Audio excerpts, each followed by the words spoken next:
कभी कभी जिंदगी इंसान को वहां लाकर खड़ा कर देती है जहां उसके पास न सहारा बचता है, न सम्मान, न अपने। रघुवीर भी उसी मोड़ पर खड़ा था, जेब खाली, पीठ झुकी हुई और दिल पूरी तरह टूटा हुआ। जिस बेटी की पढ़ाई के लिए वह कूड़े में लोहे के टुकड़े ढूंढता था, उसी बेटी की नजरों में वह शर्म बन चुका था।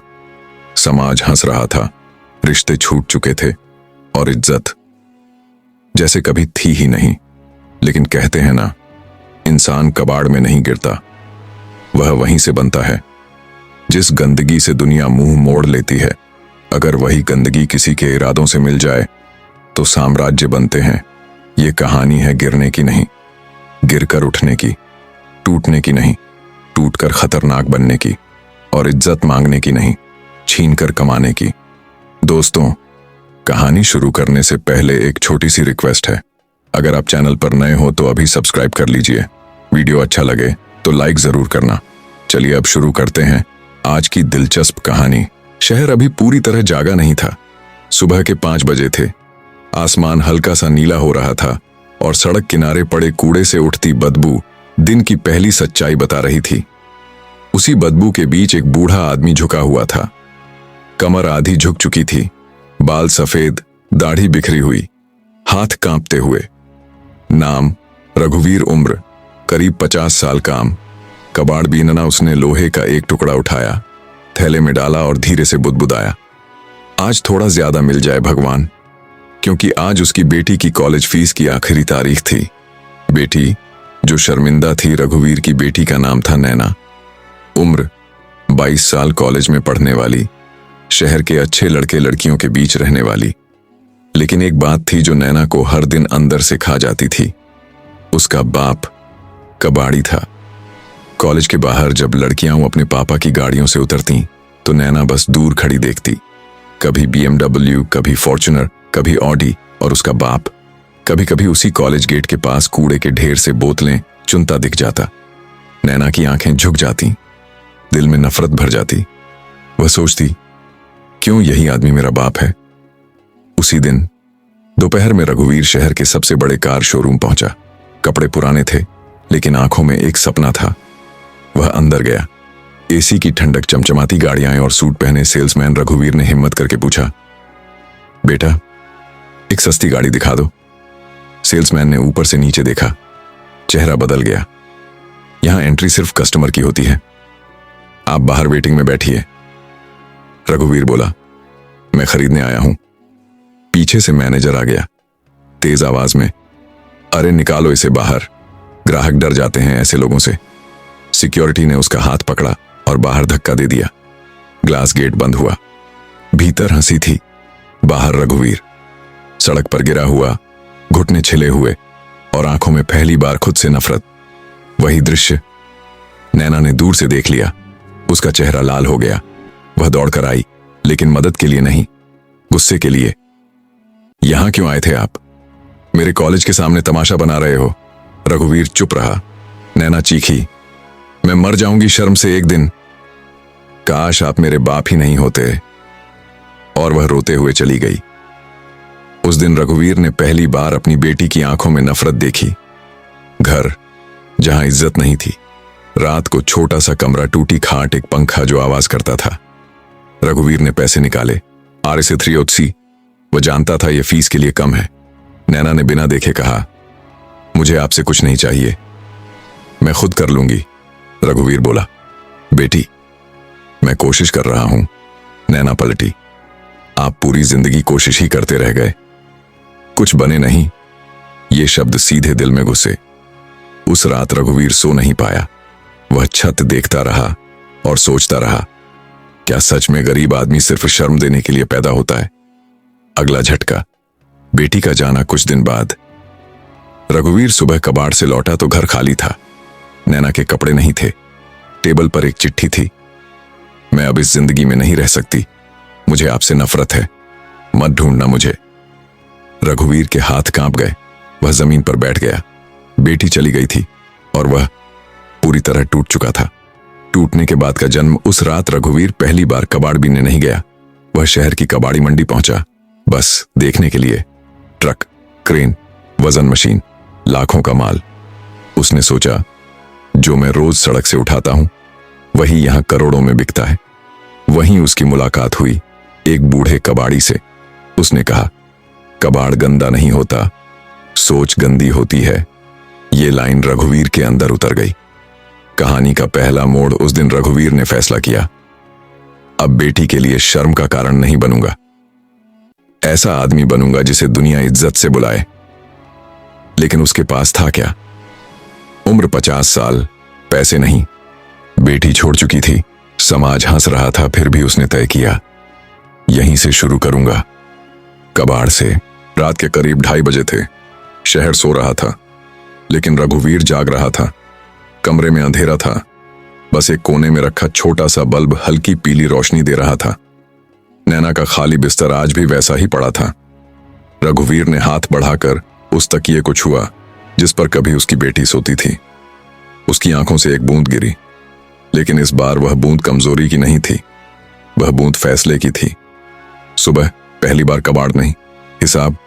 अगली सुबह रघुवीर कबाड़ बीनने नहीं निकला। यह बात खुद उसके लिए अजीब थी। उसने पुराने कपड़े पहने, लेकिन सिर झुकाकर नहीं चला। वह सीधा गया कबाड़ी मंडी, वही मंडी जहां वह सालों से सिर्फ अपना माल बेचकर लौट जाता था। आज पहली बार वह देखने आया था। ट्रक अंदर जा रहे थे, हॉर्न बज रहे थे, क्रेन लोहे के ढेर उठाकर रख रही थी। रघुवीर चुपचाप खड़ा रहा। कोई उसे जानता नहीं था, कोई पहचानता नहीं था, लेकिन वह सब नोट कर रहा था। कौन सा स्क्रैप महंगा है, किस टाइम रेट गिरता है, कौन सा आदमी सिर्फ दलाल है और कौन असली खिलाड़ी।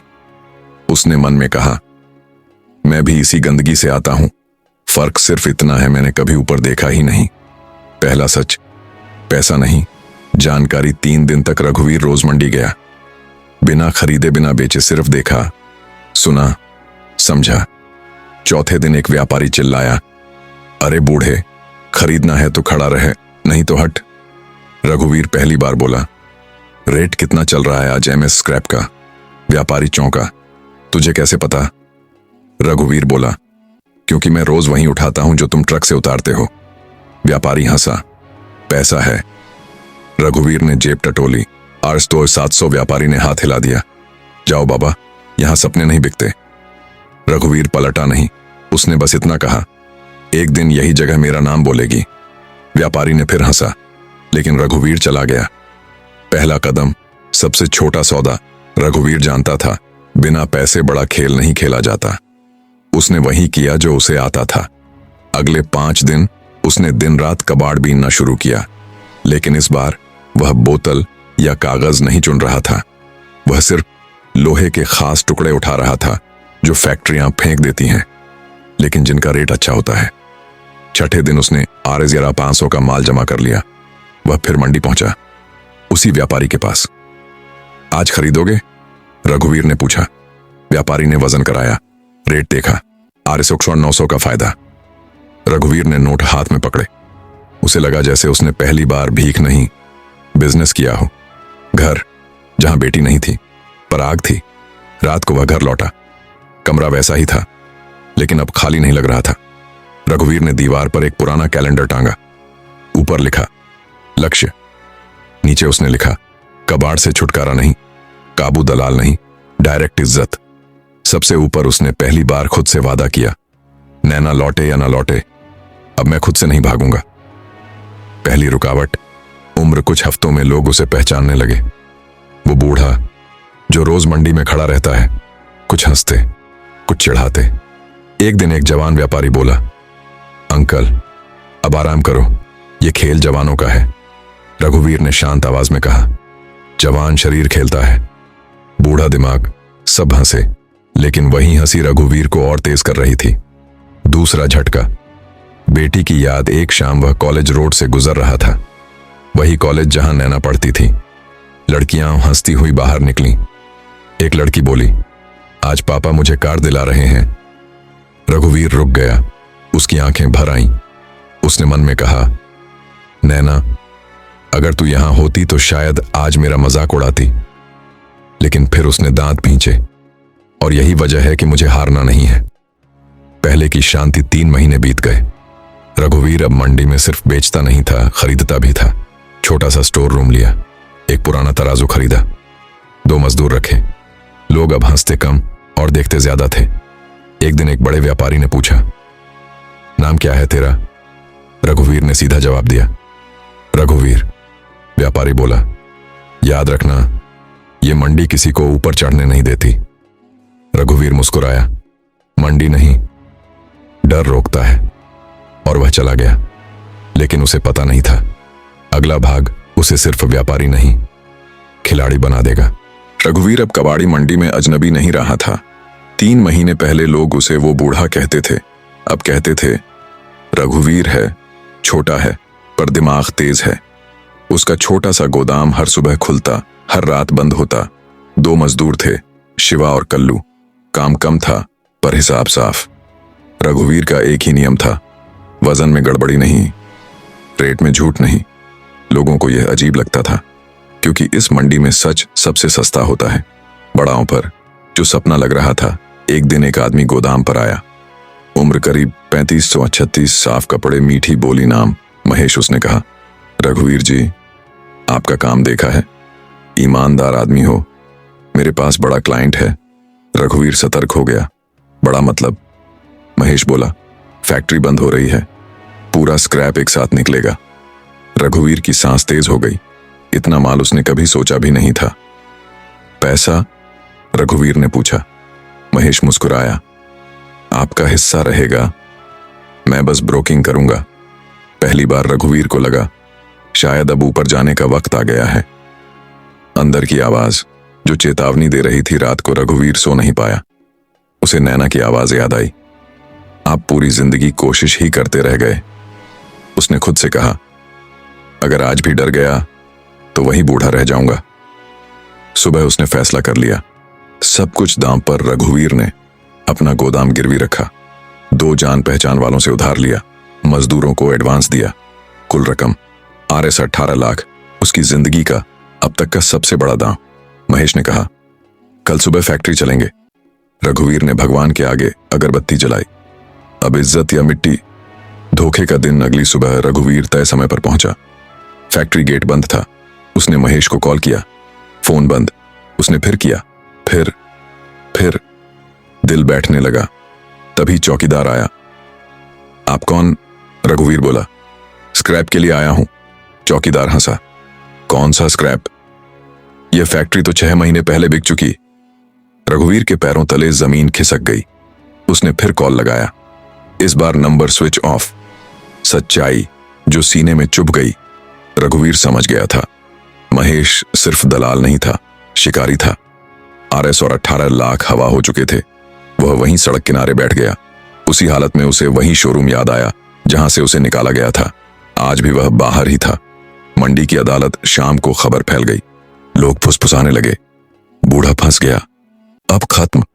एक पुराने व्यापारी ने आकर कहा, कहा था ना, ये मंडी ऊपर नहीं चढ़ने देती। रघुवीर ने पहली बार अपनी आंखें उठाई।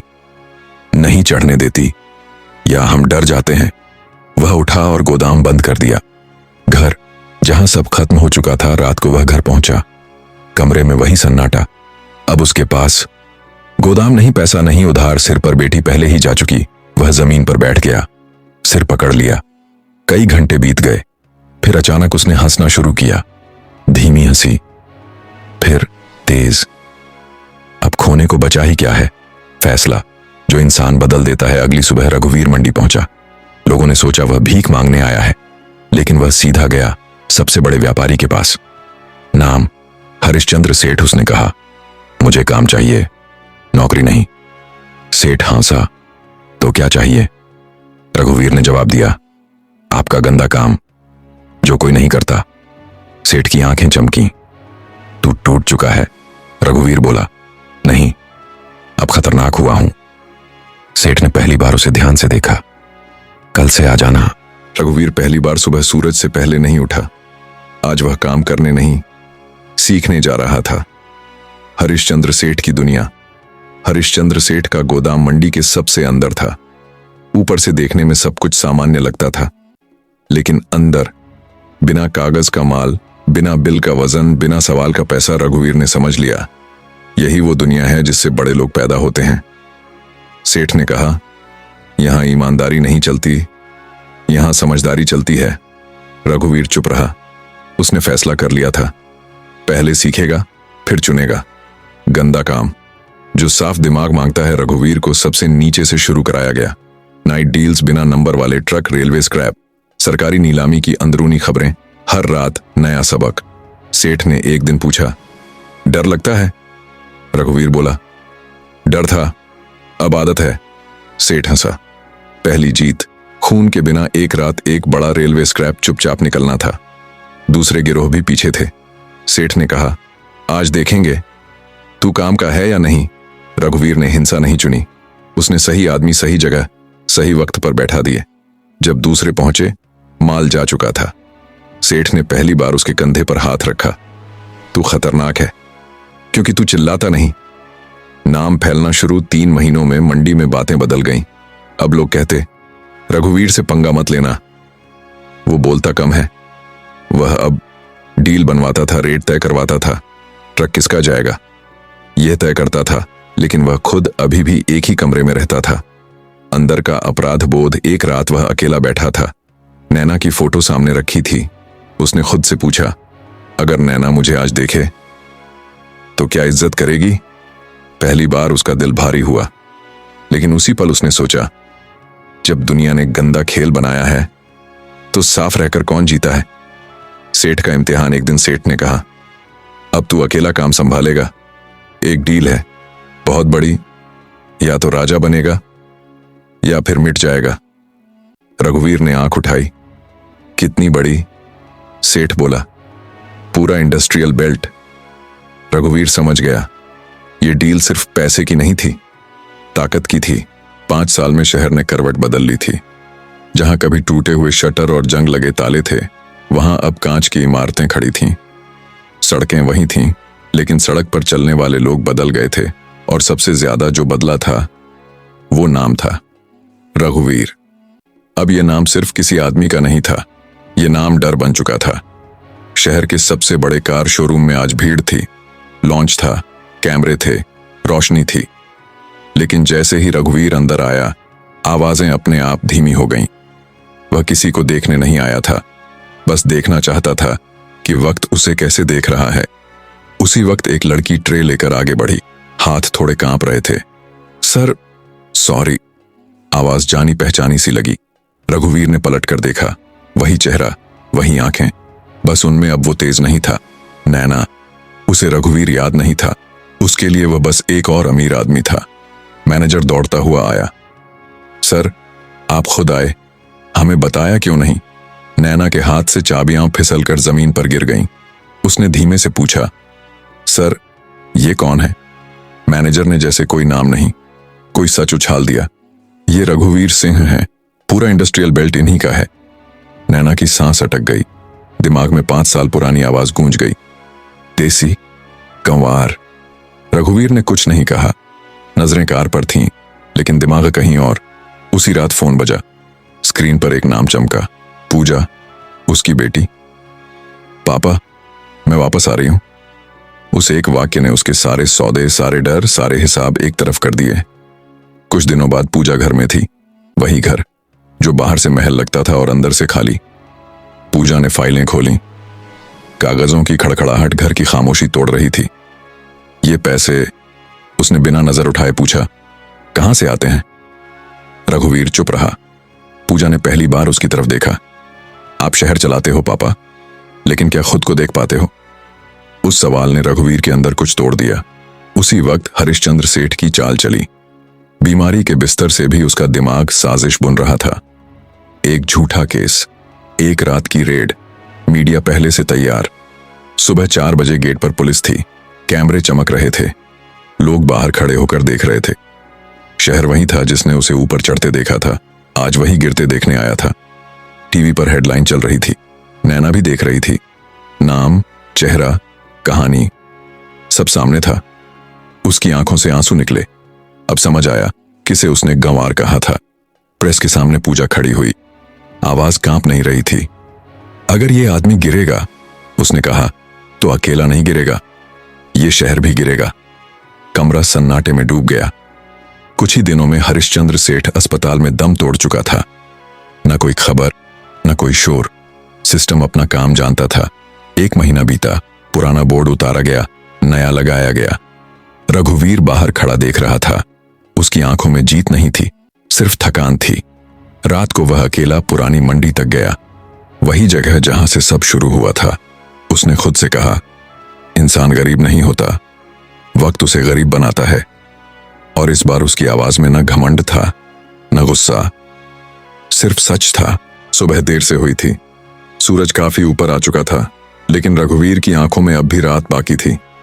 नींद उसे अब आती ही नहीं थी, क्योंकि अब सपने पूरे हो चुके थे और हिसाब शुरू हो गया था। नैना चुपचाप सामने आकर बैठ गई। हाथ में एक फाइल थी, लेकिन आज कागज भारी नहीं थे, आज सवाल भारी थे। पापा, उसने धीरे से कहा, अब आगे क्या? रघुवीर ने उसे देखा, वही नैना जिसे बचाने के लिए उसने अपने हाथ गंदे किए थे। अब वह बोला, अब पीछे मुड़कर नहीं देखा जाता। नैना ने फाइल खोली। कई नाम थे, कई रास्ते थे, कई ऐसे फैसले जो अगर पहले लिए जाते तो शायद रघुवीर यह आदमी नहीं बनता। ये सब बंद किया जा सकता है, नैना बोली, अगर आप चाहो तो। रघुवीर हल्का सा मुस्कुराया। सिस्टम में सब कुछ बंद नहीं होता बेटी, बस दिशा बदली जाती है। कुछ दिन बाद बोर्ड मीटिंग हुई। वही लोग जो कभी पर्दे के पीछे से इशारे करते थे, आज सामने बैठे थे। नैना ने एक एक फैसला पढ़ा। कुछ चेहरों का रंग उड़ गया, कुछ ने नजरें झुका लीं। किसी में हिम्मत नहीं थी बोलने की, क्योंकि अब सिर्फ रघुवीर नहीं, उसकी बेटी भी नाम बन चुकी थी। उधर वही नैना जिसने कभी शोरूम में उसे गंवार कहा था, शहर छोड़ने की तैयारी कर रही थी। जाने से पहले वह रघुवीर से मिली। दोनों के बीच अब न घमंड था, न नफरत, सिर्फ एक अधूरी सच्चाई थी। नैना बोली, अगर उस दिन मैं आदमी देख पाती। रघुवीर ने बात काट दी, उस दिन मैं भी खुद को नहीं देख पाया था। नैना की आंखें भर आईं, वह बिना कुछ कहे मुड़ गई। शहर धीरे धीरे शांत होने लगा। कोई बड़ी रेड नहीं हुई, कोई फिल्मी एनकाउंटर नहीं, बस खेल का तरीका बदल गया। एक शाम रघुवीर फिर उसी पुरानी मंडी में खड़ा था, वही जगह जहां से उसकी कहानी शुरू हुई थी। आज भी उसके पैरों में वही सादे जूते थे। एक छोटा लड़का कबाड़ बीन रहा था। रघुवीर ने आवाज दी, पढ़ता है? लड़के ने सिर हिलाया। रात में, काम के बाद। रघुवीर ने जेब से कार्ड निकाला और उसके हाथ में दे दिया। पढ़ता रह, गरीबी गुनाह नहीं होती, रुक जाना गुनाह होता है। लड़का कुछ समझा नहीं, लेकिन मुस्कुरा दिया। रघुवीर ने आसमान की तरफ देखा। आज पहली बार उसे लगा कि उसने कुछ जीता नहीं, बस थोड़ा हल्का हो गया है। घर लौटते वक्त उसने फोन बंद कर दिया। आज कोई डील नहीं, कोई सौदा नहीं, आज वह सिर्फ एक बाप था। दरवाजा खुला, नैना सामने खड़ी थी। खाना लग गया है पापा। रघुवीर ने सिर हिलाया और अंदर चला गया। बाहर शहर चलता रहा और अंदर एक आदमी जिसे कभी कबाड़ी कहा गया था, आखिरकार चुपचाप सुकून से बैठ गया।